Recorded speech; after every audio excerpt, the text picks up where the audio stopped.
அம்மா, நீ ஒரு ஜோசியர்கிட்ட பாப்பில்ல, அவர் நல்லா பாப்பாரா? டேய், அவர் சூப்பரா பாப்பாருடா. போன வாரம் கூட உனக்கு பார்த்த பொண்ணை கேன்சல் பண்ணி விட்டுச்சுல, அவர் சொல்லிதான் நல்லா வேலைடா தப்பிச்ச. Meanwhile, that Josier. 2020 இந்த உலகிற்கு ஒரு அமோகமான ஆண்டு. மக்கள் அனைவரும் நோய் நொடியின்றி நீடோடி வாழ்வார்கள். 2012 ஆர்சிபி கப்படித்தே தீரும். 2024 ஆண்டு உலக நாடுகள் அனைத்தும் போரின்றி நட்பு கூடி வாழும். 2015 ஆண்டு ஆர்சிபிக்கு ஒரு அமோகமான ஆண்டு. கோப்பையை வென்றே தீருவார்கள். 2016-17 சிஎஸ்கேவிற்கு அமோகமான ஆண்டு. தொடர்ந்து இருமுறை கோப்பை வெல்ல அருமையான வாய்ப்பு.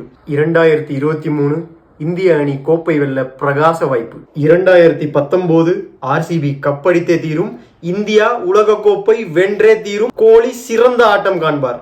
2025 ஆண்டு தல தோனியின் கிரிக்கெட் வாழ்க்கையின் கடைசி ஆண்டு. கோப்பை வெல்வதற்கென்றே பிறந்தவர். 2025 ஆண்டும் அவரது கடைசி கோப்பையுடன் வீடு செல்வார். ஏம்மா, இந்த ஆள் பேச்சை கேட்டு எனக்கு வர்ற பொண்ணுங்களை பூரா கேன்சல் பண்ணி விட்டுட்டு இருக்கிற நீ. இந்நேரம் பேரன் பேத்தியே பார்த்துருக்கலாம் தெரியுமா?